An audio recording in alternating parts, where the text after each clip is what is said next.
Hello friends, ओम श्री गणेशाय नमः। जय श्री कृष्ण। आप सभी का स्वागत है आपके अपने यूट्यूब चैनल पर। फ्रेंड्स, आज हम आपको इस वीडियो में बताने जा रहे हैं वैशाख मास महात्म्य की 12वें अध्याय के बारे में और स्कंद पुराण के अनुसार वैशाख मास महात्म्य के 5वें अध्याय के बारे में। फ्रेंड्स, वीडियो शुरू करने से पहले आपसे रिक्वेस्ट है, अगर आप हमारे चैनल पर नए हैं और आपने अभी तक चैनल को सब्सक्राइब नहीं किया है तो प्लीज़ सब्सक्राइब कीजिएगा चैनल को, साथ ही प्रेस कीजिएगा बेल आइकन को, जिससे नए वीडियो से रिलेटेड नोटिफिकेशन आपको तुरंत प्राप्त हो सके। और वीडियो पसंद आने पर वीडियो को लाइक और शेयर जरूर कीजिएगा ताकि सभी भक्तों को इस वीडियो का लाभ प्राप्त हो सके। और कमेंट बॉक्स में जय श्री कृष्णा जरूर लिखिएगा। वैशाख मास महात्म सब प्रकार के विघ्नों का नाश करने वाले तथा सारी सृष्टि का पालन करने वाले श्री गणेश जी तथा ज्ञान की दाता देवी श्री सरस्वती जी तथा सब पुराणों के कर्ता श्री व्यास जी तथा श्री गुरुदेव जी के चरण कमलों में नमस्कार करके भगवान की श्रद्धा और भक्ति रस में डूबे हुए वैशाख मास महात्म की कथा कहती हूँ। ब्रह्मा जी का यमराज को समझाना और भगवान विष्णु का उन्हें वैशाख मास में भाग दिलाना। ब्रह्मा जी ने कहा, यमराज, तुमने क्या आश्चर्य देखा है? क्यों तुम्हें खेद हो रहा है? भगवान गोविंद को एक बार भी प्रणाम कर लिया जाए तो वह 100 अश्वमेध यज्ञों के अवव्रत स्नान के समान होता है। यज्ञ करने वाला तो पुनः इस संसार में जन्म लेता है, परंतु भगवान को किया हुआ प्रणाम पुनर्जन्म का हेतु नहीं बनता है, मुक्ति की प्राप्ति करा देता है। जिसकी जीवा के अग्रभाग पर हरि ये 2 अक्षर विद्यमान है, उसको कुरुक्षेत्र तीर्थ के सेवन अथवा सरस्वती नदी के जल में स्नान करने से क्या लेना है?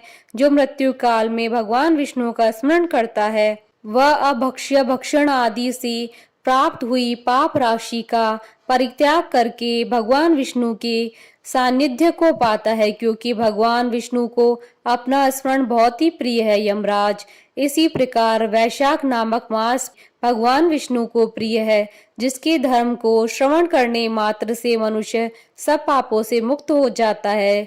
उसके अनुष्ठान में तत्पर रहने वाला मनुष्य यदि मुक्ति को प्राप्त हो तो उसके लिए क्या कहना है। वैशाख मास में भगवान पुरुषोत्तम के नाम और यश का गान किया जाता है, जिससे भगवान बहुत प्रसन्न होते हैं।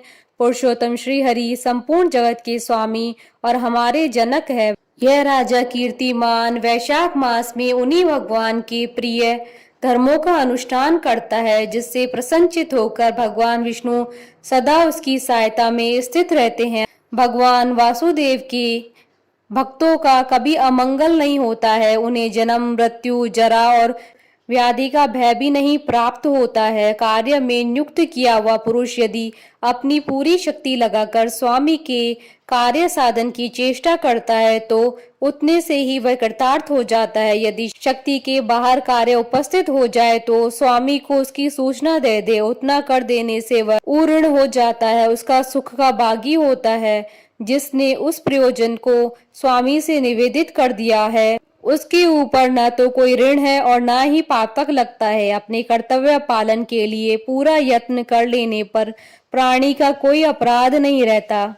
यह कार्य तुम्हारे लिए असंभव है, अतः इसके विषय में तुम्हें शोक नहीं करना चाहिए। ब्रह्मा जी के ऐसा कहने पर यमराज ने दीनवाणी में कहा, तात, मैंने आपके चरणों की सेवा से सब कुछ पा लिया है। तब ब्रह्मा जी ने पुनः समझाते हुए कहा, धर्मराज, राजा कीर्तिमान विष्णु धर्म के पालन में तत्पर है। चलो हम लोग भगवान विष्णु के समीप चले और उन्हें सब बात बताकर पीछे उनके कथनानुसार कार्य किया जाएगा। वे ही इस जगत के कर्ता, धर्म के रक्षक और नियामक हैं। इस प्रकार यमराज को आश्वासन देकर ब्रह्मा जी उनके साथ क्षीर सागर के तट पर गए और वहां उन्होंने सच्चिदानंद स्वरूप गुणातीत परमेश्वर विष्णु का स्तवन किया।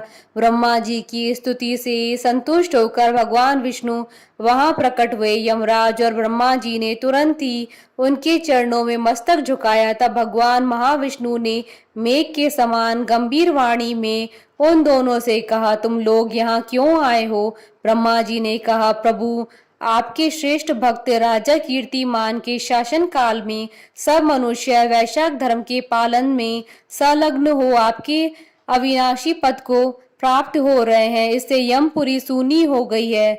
उनके ऐसा कहने पर भगवान विष्णु हंसते हुए बोले, मैं लक्ष्मी को त्याग दूंगा।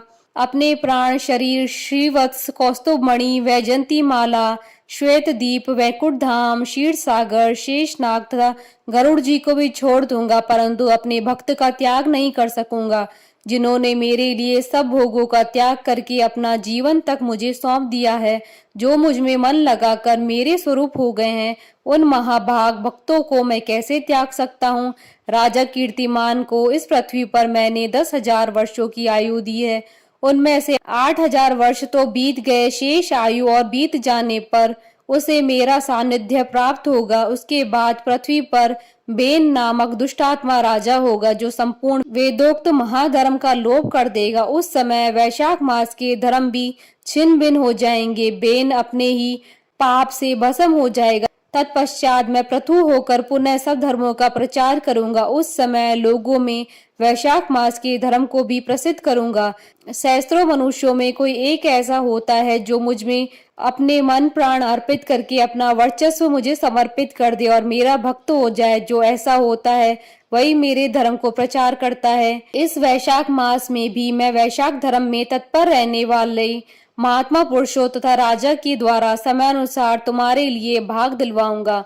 लोक में जो कोई भी वैशाख मास का व्रत करेंगे वे तुम्हें भाग देने वाले होंगे। उनके वैशाख मास में बताए हुए महाधर्म के पालन में तुम कभी विघ्न न उपस्थित करना। यमराज को इस प्रकार आश्वासन देकर भगवान विष्णु वहीं अंतर ध्यान हो गए। ब्रह्मा जी भी अपने सेवकों के साथ सत्यलोक को चले गए।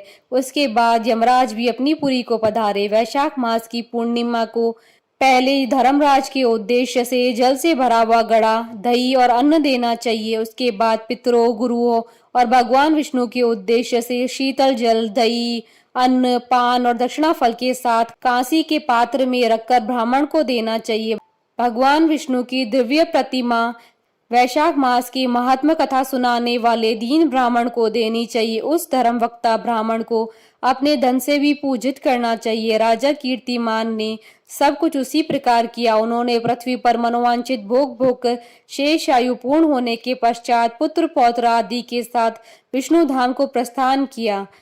मिथिलापति ने कहा, महामते, दुरात्मा राजा बेन प्रथम स्वयंभू मनवंतर में हुआ था और ये राजा इक्ष्वाकु कुलभूषण कीर्तिमान व्यवस्थ मनवंतर के व्यक्ति हैं। यह बात पहले मैंने आपके मुख से सुन रखी है, परंतु इस समय आपने और ही बात कही है कि यह राजा जब वैकुंठवासी हो जाएंगे उसके बाद राजा बेन उत्पन्न होंगे।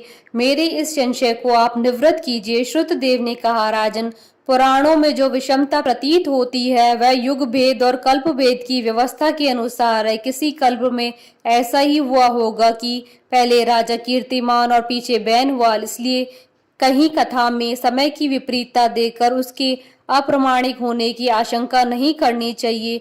इति श्री स्कंद पुराण अनुसार वैशाख मास महात्म्य का 5वां अध्याय संपन्न हुआ। बोलिए भगवान विष्णु की जय, सनातन धर्म की जय। हमारे साथ इस वीडियो में अंत तक बने रहने के लिए आपका धन्यवाद। ओम श्री गणेशाय नमः। जय श्री कृष्णा।